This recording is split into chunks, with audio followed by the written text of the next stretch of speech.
안녕하세요. 오늘도 사연살롱을 찾아주셔서 감사합니다. 저는 40대 초반의 여성이에요.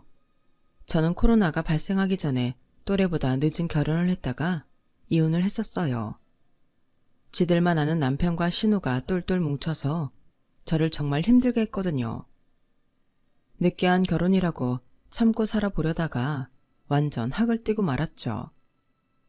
남편은 생활력 강하고 경제관념이 철저한 사람이었어요. 장학생으로 대학을 다니고 취직 후에도 남들보다 더 열심히 일했다고 하더라고요. 결혼하고 생활비를 나눠서 낼 때에도 자잘한 것까지 꼼꼼히 볼 정도였죠. 또 각자 낸 생활비와 우리가 쓴 게 얼마나 차이가 나는지 월말이면 일일이 대조하면서 계산하곤 했어요. 우리 생활비 더는 안 내도 될 것 같아. 그런데 선미 너 지난주에 이거 12만 원 쓴 건 뭐야? 그리고 또 바로 11만 원 긁었던데? 뭔데 이렇게 많이 써? 그때 우리 회사 사람들 집에 왔었잖아. 진짜 몇 명이나 왔다고 이만큼이나 쓰는 건데 뭐 그때 보니 별거 차린 것도 없더만. 어디서 샀길래 이렇게 돈이 많이 나가? 6명 오는 건데 그 정도도 안 써? 음식 재료만 산 게 아니라 그릇도 부족해서 더 산 거잖아. 아, 이럴 거면 나가서 먹지. 뭘 집으로 부르는 거야. 이제 사람들 집에 올 일 없지? 좀 아껴 쓰자. 듣기 싫어하지만 말고. 다 우리 좋자고 이러는 거잖아. 근데 창호 씨, 요즘 물가 오르는 거 모르는 거 아니야? 아니, 식당에서 밥 먹는 것만도 얼만데 저 정도도 안 쓰고 집에서 손님을 치러. 좀 현실적으로 보라고. 정 안 되면 도매하는 데를 찾아보든가. 그 재래시장 큰 데 있잖아. 그런 데서 장을 봐오라고. 뭐라고? 거기까지 왔다 갔다 하는 기름값이 더 들겠다. 저도 돈을 벌고 똑같이 생활비를 내는데 제가 조금이라도 돈을 더 쓴 것 같으면 너무 깐깐하게 구니 짜증이 났어요. 넌 자꾸 우리가 똑같이 돈 낸다고 하는데 그렇다고 해도 여기 전세 누가 마련했냐? 내가 했잖아. 네가 집안에 넣어놓은 가구나 세간이나 가전제품 얼마나 된다고 그래. 정 이런 식으로 할 거면 네가 생활비를 더 내든지 해. 너무 계산적으로 보니 남편이라도 냉정하게 느껴졌고 자꾸 자기가 신혼집 전세비 마련한 걸 들먹여서 자존심도 상했어요. 그래서 저는 친정엄마가 남편 몰래 보내주는 용돈을 쓰기도 했고 남동생이 가끔씩 나 혼자 맛있는 거 사 먹으라며 보내주는 걸로 제가 사고 싶은 걸 살 때도 있었어요. 그렇게 쓴 돈은 영수증을 가계부에 두지 않았고요. 처음 몇 달이야 남편이 신혼집 전세 자기가 다 했다며 저 쓰는 걸 통제할 때마다 그러려니 했죠. 그도 그럴 게 저희가 살던 동네가 좀 부촌이었거든요. 멀지 않은 데에 시설 좋은 어린이집에 유치원도 있었고요. 또 남편은 일만 하고 자기 개발에만 힘을 쏟는 타입이라서 친구들 만나는 일도 별로 없었고 취미도 딱히 없었어요. 그런 남편이 안 됐다는 생각에 남편 퇴근 시간에 맞춰 헐레벌떡 집에 와서 좋아하는 걸 만들어주곤 했죠. 하지만 시간이 가면서 돈 가지고 저한테 핀잔하는 일이 많아지고 자꾸 자기가 신혼집 얻은 걸 공치사하니 조금씩 지치더라고요. 그러다가 결혼하고 남편과 제가 첫 휴가를 맞게 됐어요. 저희는 사람 많고 더운 여름 말고 가을에 같이 휴가를 쓰자고 서로 말을 맞췄었거든요. 덥고 힘들었던 여름 내내 휴가만 기다리고 있었기 때문에 저는 정말 기대를 많이 하고 있었어요. 게다가 결혼하고 처음 같이 가는 휴가였으니까요. 남편은 자기가 노는 건 잘 모르니까 저더러 휴가 계획을 세우라고 하더라고요. 그래서 저는 남편이 좋아할 만한 걸 위주로 생각을 해놓았죠. 그런데 휴가를 얼마 남기지 않고 남편이 생각지 못한 말을 했어요. 참, 우리 누나도 같이 가는 거 알지? 누나가 나한테는 엄마나 마찬가지잖아. 누나한테 잘해야 돼. 그러니까 누나 어디 가고 싶은지 물어봐서 거기에 맞춰서 가자. 어? 저번에는 나보고 다 알아서 하라고 했잖아. 그래, 네가 알아서 해. 누나한테 어디 가고 싶으냐, 뭐가 좋으냐 물어본 다음에 네가 알아서 하라고. 이건 아무리 좋게 생각하려고 해도 저는 무슨 비서나 심부름꾼이 된 것 같은 기분을 떨칠 수가 없더라고요. 그럼 우리가 좋아하는 건 내가 원하는 것도 넣지 말고 형님한테 다 맞춰야 되는 거야? 야, 넌 그게 그렇게 힘드냐? 네가 시댁에 시어머니가 있냐, 시아버지가 있냐? 겨우 하나 있는 우리 누나랑 같이 여행 가면서 좀 맞춰달라는데 그걸 갖고 불평하면 어떡해? 남편은 결혼 전에도 4살 차이인 누나가 자기 울타리였다며 정말 잘해줘야 된다고 늘 말하긴 했어요. 불평이 아니라 나도 이번 휴가 기다렸거든. 결혼하고 첫 휴가라서 둘이 오붓하게 좋은 시간 보낼 줄 알았는데 형님도 가시고 거기다 취향 같은 것도 전부 형님한테 맞추라니까 좀 그렇잖아. 그럼 나는 왜 가냐고. 내가 원하는 거 하나도 못하잖아. 네 말대로 우리 결혼하고 처음 가는 휴가잖아. 누나는 혼자 집에 있을 텐데 우리끼리 가는 게 걸려서 그래. 휴가 가서 쓸 돈은 내가 다 낼 테니까 이번에는 그렇게 하는 걸로 해. 결국 남편 뜻대로 하기로 하고 저는 형님한테 전화해서 어디로 여행을 가고 싶은지 물어봤어요. 나 유럽 가보고 싶어. 이탈리아. 거기 그렇게 좋다는데 내 친구들 중에 나만 아직 못 가본 거 있지? 저는 국내 여행도 아니고 가까운 아시아도 아니고 대뜸 유럽을 가고 싶다는 말에 남편이 이 비용을 낼지 걱정이 됐어요. 그런데 그 말을 들은 남편은 의외로 순순히 알겠다고 하더군요. 그래, 그럼 이탈리아 가는 걸로 해. 지금 예약해도 늦지 않았지? 숙소 같은 건 괜찮은데 남아있으려나? 누나가 다른 것보다 자는 데가 불편한 걸 못 견디거든. 그러니까 좀 비싸도 괜찮은 호텔로 알아봐. 남편은 선뜻 카드까지 내주면서 좋은 데로 예약을 하라는데 그때는 정말 놀랐어요. 어쩌면 이 사람은 쓸 때는 쓸 줄 아는 사람인가 보다 그런 생각까지 했었죠. 시누이는 그토록 가고 싶어 했던 이탈리아에 가게 됐다며 신이 났고 여행 가는 날 공항에서도 아주 날아갈 것처럼 저희한테 뛰어오더라고요. 그 커다란 짐가방을 끌고서 말이에요. 창호야, 나 이거 몇 년 만에 해외여행인지 몰라. 저번에는 친구들 다 같이 동남아 간다는데 나만 못 갔잖아. 그놈의 장사 되지도 않는 옷가게 한다고 몇 년 동안 발목 껴서 어디 가보지도 못했는데 이탈리아라니. 그것도 너랑 이렇게 가니까 진짜 너무 좋다. 그러게, 누나 그동안 돈도 안 되는 일 한다고 고생했네. 관둔 김에 그냥 푹 쉬어. 그리고 앞으로는 우리 휴가 때마다 누나 가고 싶은 데 다 갈 거니까 쭉 리스트 뽑아놔. 저는 그 말을 듣는 순간 머릿속이 하얘졌어요. 앞으로도 쭉 휴가 때 시누이가 가고 싶은 데 같이 간다는 소리니까요. 분명 저한테는 결혼하고 첫 휴가니까 자기 누나랑 같이 보냈으면 좋겠다고 했는데 이게 무슨 소린가 했어요. 저는 여행 내내 두 사람 뒤치다거리만 하느라 제대로 즐기지도 못했어요. 두 사람은 마치 저는 없는 것처럼 자기 둘이서만 얘기하고 둘이 가고 싶은 데만 가고 먹고 싶은 것만 먹는데 얼마나 소외감을 느꼈는지 말로 다 할 수 없었죠. 아니, 올케는 놀러 온 사람 표정이 뭐 그래? 나랑 와서 싫다고 대놓고 시위하는 거야? 아니에요, 형님. 그런 건 아니고 제가 끼어들 자리가 없는 것 같아서 그래요. 무슨 그런 말이 있어. 지금 여행 같이 온 게 어딘데. 내가 오랜만에 내 동생하고 얘기 좀 했다고 삐지는 거야? 그런 게 아니고요. 아니에요. 제가 괜한 말 했네요. 제 기분을 말해도 오히려 저만 이상한 사람이 되는 분위기라 저는 그저 입을 다물고 있어야만 했죠. 남편은 제 기분 같은 건 신경도 쓰지 않았고 둘은 면세점에서도 어찌나 명품을 펑펑 사대는지 기가 막혔어요.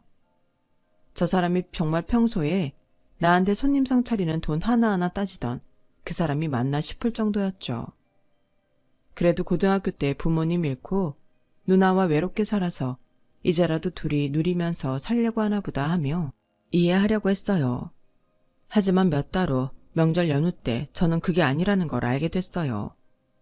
연차에 자잘하게 쓸 수 있었던 휴가를 전부 붙여서 명절 연휴까지 합쳐서 일주일의 시간을 내게 됐거든요. 가을에 시누이랑 여행 가면서 엄마한테는 아무것도 못 해드린 게 마음에 걸려서 엄마랑 같이 동남아 여행이라도 가려고 했죠. 근데 제 이야기를 들은 남편은 대뜸 짜증을 내며 이러더라고요. 야, 그때 누나랑 제주도 가기로 다 했는데 네 마음대로 장모님하고 동남아를 간다고 하면 어떡해?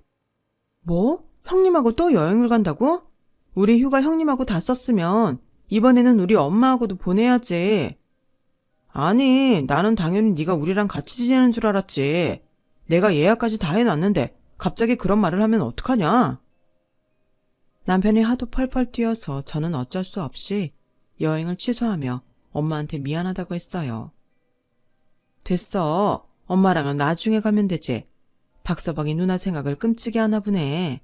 기왕 가는 거 기분 좋게 가서 재밌게 놀다 와. 그래도 명절인데 내가 제주도 갔다 와서 엄마 보러 갈게. 진짜 미안해 엄마.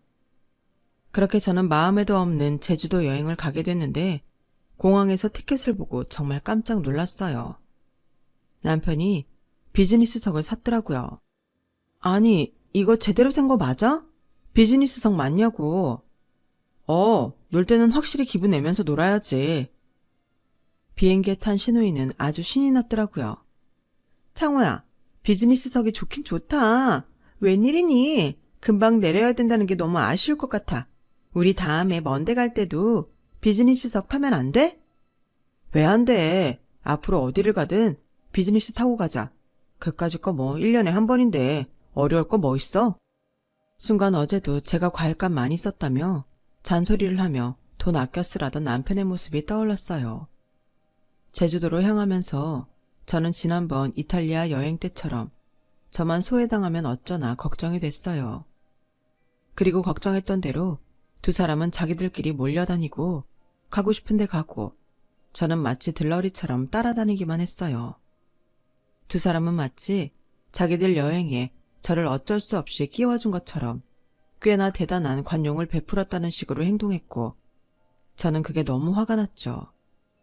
그래서 제가 아무 말도 안 하고 가만히 있다가 저녁만 먹고 먼저 들어가겠다고 하고 방으로 들어왔어요. 그랬더니 그날 밤 신우이가 저를 불러내더라고요. 울케, 저번에도 그렇고 울케 참 사람 불편하게 한다. 이렇게 혼자 따로 놀고 불어 터져 있으면 같이 있는 사람들 뭐가 돼? 청호가 얼마나 무안하겠어? 다른 사람 생각은 못해? 글쎄요. 저는 제가 그 자리에 없어도 특별히 두 사람 불편한 것도 모르겠고 어차피 저한테는 말 한마디 안 시키니 그런 자리에서 어정쩡하게 있는 것보다 혼자 쉬는 게 나은 것 같은데요. 아니, 어떻게 사람이 그것밖에 안 돼? 전에도 느꼈는데 올케는 그런 소갈머리 가지고 정상적인 사회생활 가능한 거야? 그러니 우리 창호처럼 좋은 회사 못 가고 그저 그런 회사 다니는 것도 빡세겠지. 저는 그 자리에서 신우이하고 한바탕 붙고 싶었지만 그래도 놀러온 자리인데 싸움까지는 하고 싶지 않아서 참았어요. 그렇게 느꼈다면 조심하겠다고 말하고 애써 넘어갔죠. 남편은 다음날 마지막 저녁 식사 때 호텔 레스토랑에서 제일 비싼 코스 요리를 시키더라고요. 그것마저도 불편했다면 제가 정말 이상한 거겠죠. 하지만 그게 너무 속이 쓰렸던 건 다른 이유가 있었어요. 남편과 제가 신혼여행으로 왔던 곳이 바로 제주도였는데요. 그때도 남편은 제가 해외로 가고 싶다고 하자 자기는 그렇게까지 시간 낼 수도 없고 여유도 없다고 딱 잘라 말했었거든요.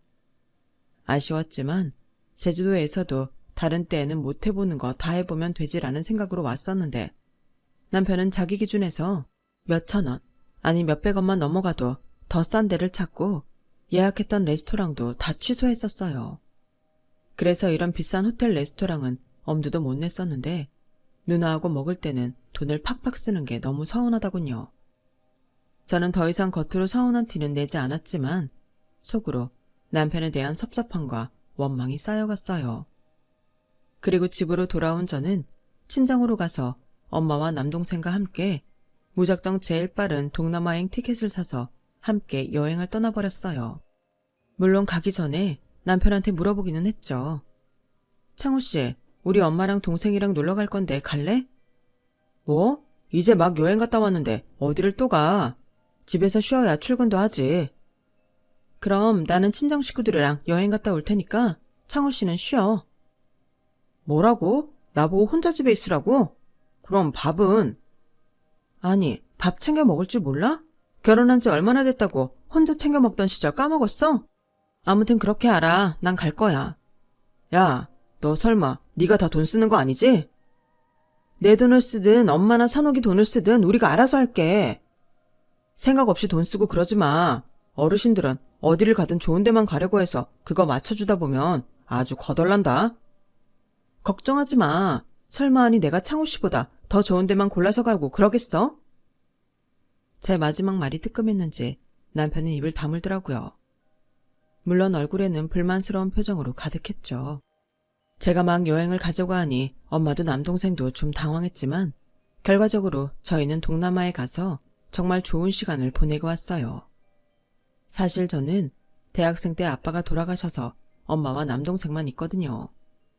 엄마는 저희가 다 큰 다음에 홀로 되시긴 했지만 그래도 저희 남매 마지막까지 책임지시기 위해 힘든 내색 한번 안 하시고 끝까지 최선을 다하셨어요. 그래서 결혼할 때에도 엄마가 이것저것 보태준다는 걸 제가 한사코 거절하고 적금 들었던 것만 썼어요. 엄마는 그게 마음에 걸리셨던 건지 결혼 후 남편 몰래 저한테 용돈을 계속 보내주셨고요. 저희 가족여행에서는 누구 할 것 없이 각자가 돈을 내면서 정말 즐거운 시간을 보냈어요. 그리고 집에 왔는데 남편은 저를 보자마자 대뜸 얼마나 썼어? 2번씩이나 여행 가고 너도 참 팔자 좋다. 이런 말부터 하더라고요. 선 넘지 마. 나 분명히 창호 씨한테 같이 가겠냐고 물어봤고 창호 씨가 안 간다고 한 거잖아. 나 결혼하고서 명절 때고 휴가 때고 친정 제대로 챙기지 못해서 이번 명절 때 꼭 같이 여행 가려고 마음먹고 있다가 창호 씨가 형님하고 제주도 가기로 하고 예약도 다 했다고 해서 간 거였어. 그래서 이게 다 나 때문이다 이거냐? 피차 마찬가지 아니겠어? 나도 더 빨리 말했어야 했고 창호 씨도 혼자 정할 게 아니라 나랑 의논했어야 맞고 안 그래? 그렇게 저는 여행을 다녀오자마자 남편과 다투게 됐고 저희는 조금씩 앙금이 남은 채로 시간을 보내게 됐어요. 그리고 얼마 후 남편은 사흘 휴가가 생겼다고 하더라고요. 회사 차원에서 쉬는 날에 연차를 붙였다는 거였어요. 창호 씨, 그럼 우리 엄마 모시고 어디 갔다 오자. 창호 씨는 우리 엄마랑 여행은 가본 적 없잖아. 야, 나 돈 없어. 그 여행 가려면 명색이 내가 사위인데 내가 돈 다 써야 될 거 아냐. 너 저번에 동남아 가서 얼마 썼어? 자세히 얘기 안 하는 거 보면 꽤 썼을 것 같은데. 내가 그랬잖아. 어른들하고 가면 꼭 초과해서 쓰게 된다고. 그리고 나 이번에는 혼자 조용히 캠핑하고 올 거니까 그런 줄 알아. 선미 너는 내가 어디서 돈이 막 솟는 줄 아나 봐? 저는 섭섭함을 넘어 이제 분노가 일었어요. 왜냐하면 며칠 전 시누이가 당일치기 여행을 갔다 오고 싶다니까 아예 1박을 하자며 남편이 나서서 예약하고 돈을 다 쓰고 왔거든요. 저는 그제야 이 사람은 우리 친정에는 한 푼도 돈 쓸 생각이 없다는 걸 알았어요. 거기에는 저도 포함되는 것 같더라고요. 그렇지 않으면 자기는 밖에서 막 비싼 외식하고 오면서 저한테만 돈 얼마 썼냐며 들들 볶을 리가 없으니까요. 저는 너무 열이 받아서 그날 퇴근을 하고 바로 친정으로 갔어요. 마침 남동생이 집에 와 있더라고요. 남동생은 원래 회사 근처에서 혼자 살았거든요. 남동생은 저를 보더니 걱정스러운 표정으로 말했어요. 무슨 일 있어? 얼굴빛이 왜 이렇게 안 좋아? 저는 요 며칠 남편과 있었던 일을 얘기하며 한탄을 했어요. 지난 명절에 우리 갑자기 동남아 갔었잖아. 그것도 남편이 신우랑 같이 여행 가서 너무 티나게 자기네 누나하고만 어울려 다니고 나는 소외시키니까 화도 났고 평소에는 나한테 돈 10,000원 쓰는 것도 뭐라 그러면서 자기랑 자기 누나 먹고 쓰는 건 펑펑 쓰니까 너무 속상하더라고. 내가 무슨 천덕꾸러기 같고. 그래서 열받아서 가자고 했던 거야. 제 이야기를 말없이 듣던 남동생은 엄마가 오자 그 말을 그대로 전하더라고요. 저는 평소 엄마 성격이면 그러려니 넘어가라고 하실 줄 알았어요. 그런데 예상외로 엄마는 버럭 화를 내시는 거였어요. 아니, 그깟 여행 중 가서 사람을 무안하게 해? 그것도 지 와이프를? 그리고 뭐? 돈 지가 다 써야 된다고 지 장모랑은 여행을 못 가겠다고? 나 참. 선미야, 우리 여행 가자. 아주 럭셔리하게 갔다 오자고. 이거 박서방한테도 꼭 얘기해라. 알았지? 그렇게 엄마는 전화를 한 통 걸더니 프랑스, 독일, 오스트리아, 네덜란드를 돌고 오는 여행 예약을 하시더라고요. 저는 엄마가 말씀하신 대로 집에 와서 남편한테 그 이야기를 했어요. 남편은 아주 어이가 없다는 듯이 저를 쳐다보더라고요. 야, 네가 얼마나 가서 우는 소리를 했으면 장모님이 그런 여행을 가자고 했겠어? 너 바로 전화해서 당장 취소하자고 해. 싫어. 나도 엄마랑 여행 갈 거야. 나 솔직히 창호 씨랑 형님이랑 갔던 여행들 나만 소외되고 제대로 놀지도 못했어. 이 기회에 나도 제대로 유럽 여행 좀 갔다 와야겠다. 그럴 거면 그냥 장모님 돈으로 다녀와. 난 우리 집 돈 한 푼도 나가는 걸 허용 못해. 그러니까 장모님 돈으로 그게 다 감당이 되면 가고, 아니면 네가 알아서 잘 판단하라고. 야, 누가 보면 여태까지 여행 간 거에 네 돈만 들어간 줄 알겠다. 너 형님하고 여행 가서 쓴 카드값은 꼬박꼬박 우리 둘이 생활비 넣는 통장으로 결제하더라. 그래놓고 뭐? 나랑 엄마 여행 가는 거에 돈 한 푼도 못 나간다고? 아주 양심이 없다 못해 죽어버렸나 보네. 뭐? 너 말 다 했어? 아니, 다 못했어. 내가 니네 남매 여행 가는데 가방 못지하라고 결혼한 줄 알아? 나는 제대로 쓰지도 못하게 하면서 니네 남매 먹고 쓰는데 돈 보태려고 너랑 사는 거 아니라고. 저는 완전 폭발해버렸고 그날 남편과 대판 싸우고 계속 서먹한 날들을 보냈어요. 그리고 며칠 후 남편은 저한테 각서 한 장을 내밀더라고요. 여기다 사인해. 그러면 장모님하고 유럽 가도 되고 아니면 못 갈 줄 알아.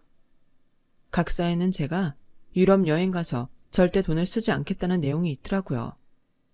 참 어이없기도 했지만 저 인간이라면 이러고도 남겠다는 생각도 들더라고요. 제가 이런 각서에는 사인 못한다고 하니 남편은 길길이 뛰었어요. 저와 남편은 또 다투고 말았고 남편은 유치하게 그 자리에서 자기 누나한테 전화해서 제가 얼마나 자기 말을 안 듣고 친정에 쪼르르 가서 별 얘기 다 한다며 아주 한바탕 하더라고요. 그러자 신우가 그 밤에 집에 찾아와 저한테 아주 설교를 하더군요. 울케가 속 좁고 꼬인 사람이라는 거 진작 알아보긴 했는데 이런 식으로 내 동생 힘들게 하면 곤란해. 아니, 여행 가서 돈을 한 푼도 쓰고 오지 않겠다는 각서에 사인 안 하면 못 간다는 건 말도 안 되죠. 제가 뭐 창호 씨 돈 무의도식하면서 쓰는 것도 아닌데 왜 그런 각서에 사인을 해야 돼요? 아, 정말 말이 안 통하네. 울케는 이제 이 집 사람이잖아. 근데 친정에 가서 이 집 돈을 함부로 쓰겠다고 하면 되겠어? 안 되겠어? 그럼 창호 씨가 형님한테 펑펑 쓰는 건 괜찮고요. 그걸 저희 생활비 통장으로 메꾸는데요. 거기에는 제 돈 안 들어가나요? 참나, 그런 걸 일일이 따지고 사는 거야? 어머 창호야, 너 얘랑 피곤해서 어떻게 사니? 창호 씨가 제가 친정에 돈 한 푼이라도 쓸까봐 이렇게 난리인데 저라고 안 따질 수 있어요? 요즘이 무슨 조선시대도 아니고 여자가 결혼했다고 무조건 친정은 버리고 시댁에 다 맞추는 건 시대착오적인 거죠. 전 솔직히 아직도 이런 집안이 있을 줄은 꿈도 꾸지 못했네요. 울케, 원래 이렇게 버르장머리 없고 윗사람한테 따박따박 말대답하는 사람이야? 선미, 넌 뭘 잘했다고 이렇게 큰 소리냐? 내가 누나 불러서 잘 마무리하려고 했으면 순순히 따라야지. 뭘 더 따지고 들어. 아, 그러셔? 넌 내가 친정엄마랑 못 떨어지는 어린애 취급하더니 넌 네 누나한테 부부싸움까지 심판을 보라고 해? 어디 해봐. 그럼 나도 엄마 부를 테니까. 유치한 건 알고 있지만 당시에는 너무 화가 나서 앞뒤 잴 것도 없이 저도 친정엄마를 불렀어요. 그런데 엄마도 잘 됐다며 이참에 결판을 내자고 아주 벼르고 저희 집에 오셨더라고요. 일단 친정엄마가 오자 신우이가 당황해서 어쩔 줄 모르더라고요. 아니, 그냥 애들끼리 말다툼 좀 한 것뿐인데 이렇게 사돈 어르신까지 오시니 참 난감하네요. 올케가 아직 철이 좀 덜 든 것 같아요. 그거 참 듣기 거북하네요. 사돈 처녀, 결혼 안 했으니 이렇게 불러도 되죠? 두 사람 싸움에 먼저 다른 사람 끌어들인 건 박서방인 걸로 아는데요. 엄마의 이 한마디에 남편도 신우이도 입을 다물고 말았어요.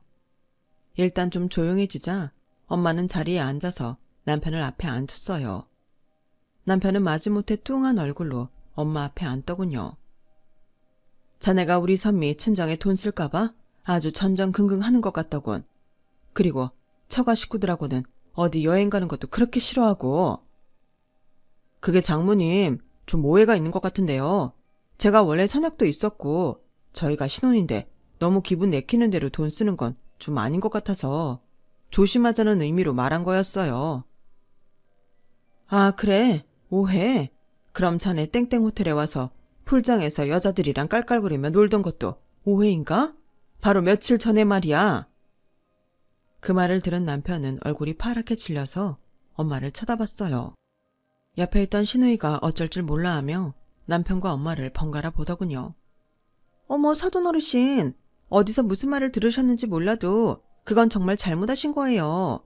우리 창호 일하는 것밖에 모르는 애예요. 사실 저는 그 이야기를 바로 전날 남동생한테 들었어요. 엄마가 지인을 만나러 호텔에 갔다가 여자들하고 호텔 풀장에서 아주 신나게 놀고 있는 걸 봤다고요. 알고 보니 남편은 대학 동창이 IT 사업을 하자고 해서 바람이 잔뜩 들어 비싼 호텔로만 놀러 다니는데 아주 푹 빠져 있었어요. 그럴 리가요. 제가 이 두 눈으로 직접 본 건데요. 그 뭐라더라? 컴퓨터 엔지니어라는 대학 동창하고 사업한답시고 그러고 돌아다닌 거 좀 됐다던데? 내가 여기저기 듣는 게도 많고 나 대신 봐주는 눈도 좀 많아. 투자회사를 좀 규모 있게 하다 보니 그렇게 됐네. 이 말에 남편과 시누이는 눈이 더 휘둥그레져서 저희 엄마를 쳐다보더라고요. 네, 사실 저희 엄마는 투자회사를 운영하고 계셨어요. 원래 그런 일을 한다고 나서서 말씀하시는 분도 아니었고 엄마가 투자회사 대표인 걸 안다고 달라지는 사람은 싫다며 시간이 지나면 차차 남편한테도 말씀하겠다고 하셨어요. 저는 엄마 덕을 본다는 얘기를 들을까봐 아예 다른 직종에서 일을 하고 있었어요. 그건 남동생도 마찬가지였어요. 그리고 남동생이야말로 IT 회사를 다니다가 거기에서 독립하시는 분을 따라 나와서 부대표 직함을 달고 있었고요. 이 모든 걸 들은 남편은 원망스럽게 절 보더라고요. 선미야, 너 왜 이런 얘기 진작에 하지 않은 거야? 얘기하면 창호 씨가 나한테 하는 게 달라졌겠구나. 근데 나 얘기하긴 했어. 내 동생은 아는 분하고 조그맣게 사업체 꾸리고 있다고 했고 엄마도 나름 일하고 계시다고 했잖아. 아니 옳게 그건 말이 다르지. 그렇게 말하면 누가 이런 일 하는 건지 어떻게 알겠어. 사람이 참 애매하다니까. 지금 우리 선미가 잘못했다는 거예요, 사돈처녀? 그나저나 선욱이가 하는 일이 바뀌면 대우도 달라지는 겁니까? 그런 식으로 생각하는 사람이었군요. 박서방 자네도 그렇고. 그러자 두 사람은 다 우물쭈물하며 말을 잇지 못하더라고요. 엄마는 그런 두 사람한테 이렇게 말씀하셨어요. 난 우리 선미랑 유럽 여행이나 다녀와야겠네. 지난번에 자네가 자네 누나랑 이탈리아 가면서 마치 우리 선미 꼽살이 끼워준 것처럼 그랬다면서 매번 선미가 쓰는 돈 가지고 트집 잡고 우리 선미가 돈을 안 버는 애도 아니고 자네 생각해서 꼭 퇴근 시간 맞춰서 이런저런 신경도 많이 써준 걸로 알고 있는데 자네는 우리 딸이 친정에 돈 한 푼이라도 쓸까봐 이런 각서까지 만들다가 싸움판 만든 게 나는 참 어이가 없어. 아무튼 이제 우리 여행 가는데 불만 없지? 그럼 나머지 이야기는 우리 여행 갔다 와서 계속하지. 라고 하자 남편은 갑자기 엄마 앞에 무릎을 꿇더라고요. 장모님, 제 생각이 짧았습니다. 그 여행 저도 같이 갈게요. 가서 장모님도 잘 모시고 선미한테도 그동안 섭섭했던 거 다 풀 수 있도록 할게요. 저도 같이 가게 해주세요. 자네는 사업하느라 바쁜 거 아니었어? 아, 그러고 보니 자네도 자네 동창도 자금 모으는데 아주 어려움을 겪고 있다는 얘기는 좀 들었어. 사실 자네들이 뛰어든 사업이 좀 진부해서 자금줄 찾기가 쉽지는 않을 것 같더군. 설마 나한테서 어떻게 자금을 받으려고 이러는 건 아니겠지? 무슨 그런 말씀을 하세요. 제가 사위잖아요. 사위가 장모님 모시는 게 당연하죠. 그래, 자네 말 잘했네. 나도 자네가 남편으로서 우리 선미한테 상처 안 주고 잘해줄 줄 알았어. 생활력 강하고 내 딸한테 잘해줄 줄 알고 결혼 허락했다고. 그런데 이게 뭔가? 돈 때문에 내 딸 자존감을 이렇게까지 망가뜨릴 줄 누가 알았겠냐고. 자네가 사위니까 나한테 잘한다고 했나? 우리 선미도 그런 마음으로 자네 누나한테 했을 거야. 그런데 자네도 그렇고 사돈처녀? 신우이는 엄마가 부르는 소리에 경기라도 잃은 기처럼 화들짝 놀라며 엄마를 쳐다봤어요. 남의 딸 성격 이상한 사람으로 만들고 그러면 안 되죠. 내 딸도 사람인데 섭섭한 감정이야 들 수 있지 않겠어요? 아, 네, 물론이죠. 어르신 말씀이 다 맞아요. 저는 저렇게 저자세로 굽신거리는 시누이를 처음 봐서 정말 웃음이 나올 뻔하는 걸 애써 틀어막았어요. 그래서 나 여행 갔다 오면 본격적으로 우리 선미 이혼 소송 진행하려고 해요. 자네도 잘 알아둬. 아니, 이혼이라뇨. 아니에요, 장모님. 저 앞으로 잘할 수 있어요. 잘할게요. 저 장모님 회사에 들어가서 배울 것도 많잖아요. 그런데 이혼이라뇨. 저는 이혼 같은 거 꿈도 꿔본 적 없습니다. 맞아요, 어르신. 대뜸 그렇게 이혼 이야기를 꺼내시는 건 좀 아닌 것 같아요. 쟤들이 이혼하겠다고 하는 것도 아니잖아요. 어른들일수록 젊은 사람들이 서로 마음 합해서 잘 살 수 있도록 해주셔야죠. 그럼 이혼도 안 하고 내 딸을 계속 이 집에서 천덕꾸러기 취급하면서 돈도 못 쓰게 하고 살짝정이었어요? 그런가 자네? 내 딸이 자네 집안 뒤치다거리 하려고 결혼했어? 자네는 그런 마음으로 내 딸이랑 결혼했어? 아닙니다, 장모님. 이제부터는 그러지 않을 겁니다. 이제부터 그러지 않겠다는 건 지금까지는 그랬다는 거네? 그건 나나 우리 선욱이가 뭘 하는지 알았으니까 달라지겠다 이거지? 그리고 내 회사에 들어와서 뭘 하겠다고? 내가 언제 자네 우리 회사에서 받아준다고 했나? 그리고 자네가 사업하겠다고 벌려놓은 건 어쩌고? 아, 저는 단지 어차피 그 회사 이 사람이 물려받으면 제가 같이 운영하는 게 맞지 않나 해서요. 그러니 미리 들어가서 일을 배우겠다는 뜻이에요. 맞아요, 어르신. 우리 창호가 그런 뜻으로 말씀드린 거예요. 사실 피부치만큼 믿을 만한 사람이 또 어디 있겠어요? 어르신도 우리 창호 생활력 강한 거 보셨다고 했죠. 그만큼 일도 잘하는 애예요. 정말 시누이도 남편도 눈치가 없어도 이렇게 없을 줄은 몰랐어요. 이런 상황에서 우리 엄마 회사에 들어오겠다니, 나중에 물려받는다 이런 말을 하다니요. 엄마도 기가 막히다는 듯 두 사람을 쳐다봤어요. 누가 피부치고 물려주긴 뭘 물려줘? 내 딸이랑 이혼할 사람을 내가 뭘 보고 믿어? 엄마가 정색을 하고 싸늘하게 말하자 두 사람은 얼어붙어서 그저 쩔쩔 매기만 하더라고요. 저도 두 사람의 뻔뻔함에 분노가 치밀었어요. 그리고 아직 엄마가 정정하신데도 나중에 물려받겠다는 얘기부터 하는 걸 보니 둘 다 어떤 인격을 가졌는지 너무 잘 알겠더라고요. 결국 두 사람이 저렇게 180도 자세가 바뀐 건 다 돈 때문인 거죠. 그게 너무 눈에 보이니 화를 넘어서 씁쓸하기만 하더군요. 자네 그렇게 눈치가 없으니 그런 아이템으로 사업을 하겠다고 돌아다니고 자금줄도 못 잡는 거야. 아니 어르신, 그래도 말씀이 너무 심하시네요. 우리 창호 그렇게 머리 나쁜 애 아니에요. 나쁜 거 맞아요, 사돈처녀. 앞으로를 위해 진지하게 충고하는데 정말 동생을 위하고 싶으면 정신 차리고 다른 회사 얼른 들어가라고 하세요. 그게 아마 사돈처녀 신상에도 좋을 거예요. 하나 있는 동생이 다 말아먹으면 사돈처녀는 누구 돈으로 명품 사고 여행 다닐 건데요. 사돈처녀는 그런 돈 벌 능력도 없잖아요. 아, 정말 갈수록 말씀이 지나치시네요. 그게 어른이 할 소린가요? 틀린 말 한 것도 없잖아요. 내가 지금 존댓말로 존중해줄 때 그러겠다 하는 게 낫지 않겠어요? 어른 어쩌고 나한테 훈계할 게 아니라. 그럼 저는 선미 데리고 갑니다. 원래는 여행 갔다 와서 추위를 봐가며 진행할 생각이었는데 이런 꼴을 보니 단 1초도 더 내 딸 여기 있게 하고 싶지 않네요. 선미야, 가자. 저는 이미 엄마한테 이혼하고 싶다고 말한 상태였고 마음의 준비도 다 되어 있었어요. 그럼에도 선뜻 그러겠다 하지 못한 건 남편에 대한 믿음 때문이었죠. 이 사람이 원래는 괜찮은 사람일 거다. 성격이 좀 안 좋긴 해도 사실은 성실하고 좋은 사람일 거라는 거요. 그런데 와이프인 저한테까지 말도 안 하고 같지 않은 사업에 뛰어들어서 매일 놀자판으로 산다는 말을 들으니 저 역시 엄마처럼 더는 같이 있고 싶지 않았어요. 저와 엄마가 집을 나가려고 했더니 남편이 저희 앞을 가로막았어요. 그리고 다시 무릎을 꿇고는 아주 싹싹 빌더라고요. 장모님, 선미야, 제가 잘할게요.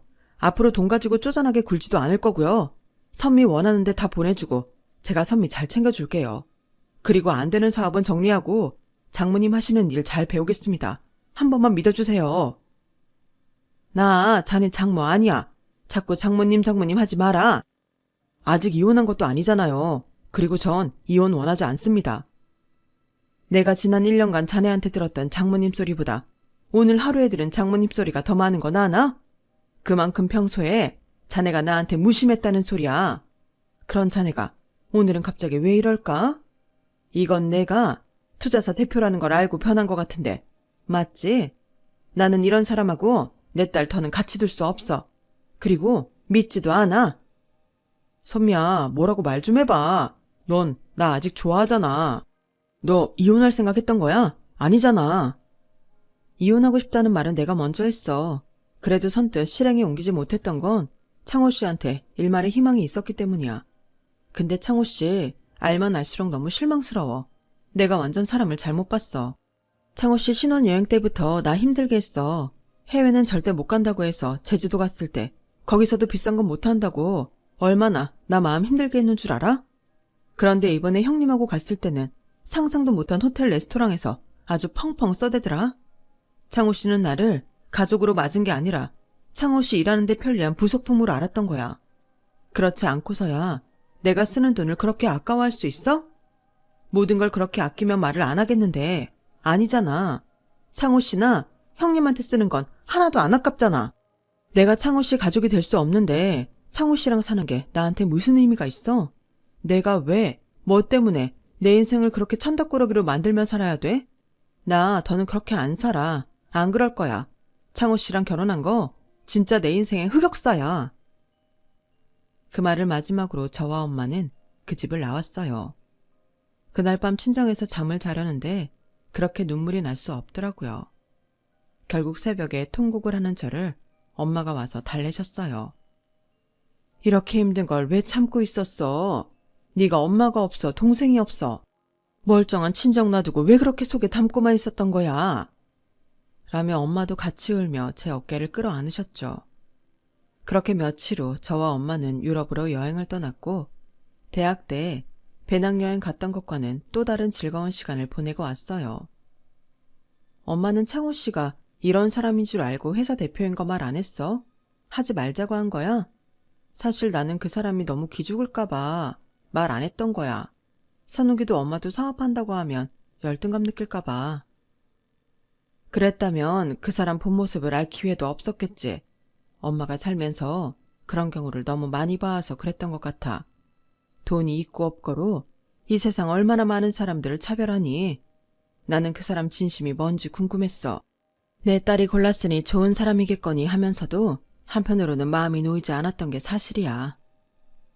아무튼 그렇게 여행을 마치고 돌아온 후부터 저는 본격적으로 이혼 소송을 진행했어요. 남편은 처음에는 이혼 못 해준다고 난리를 피다가 결국 합의를 보지 못하고 소송을 했고 남편과 시누이가 그동안 저를 금전적으로 압박을 한 사실이 인정돼서 저희 뜻대로 이혼은 승소를 하게 됐죠. 이후로도 남편은 질척거리며 연락을 해왔지만 제가 냉정하게 대하자 어느 순간부터 연락이 끊겼어요. 제가 번호를 일일이 다 차단하기도 했고요. 좀 늦은 결혼이라 잘 살아보려고 했는데 인연이 아니면 어떤 식으로든 헤어지는 것 같아요. 저는 지금 돌싱의 시간을 만끽하며 제일 열심히 하고 잘 살고 있어요. 뭐 언젠가는 정말 좋은 사람이 나타날지 알겠어요. 지금까지 긴 이야기 들어주셔서 다들 감사드려요. 행복하고 즐거운 하루 되세요. 여러분, 사연 댓글에 응원과 현명한 조언 부탁드려요. 좋아요와 구독은 저에게 큰 힘이 됩니다. 오늘도 좋은 일 가득하세요.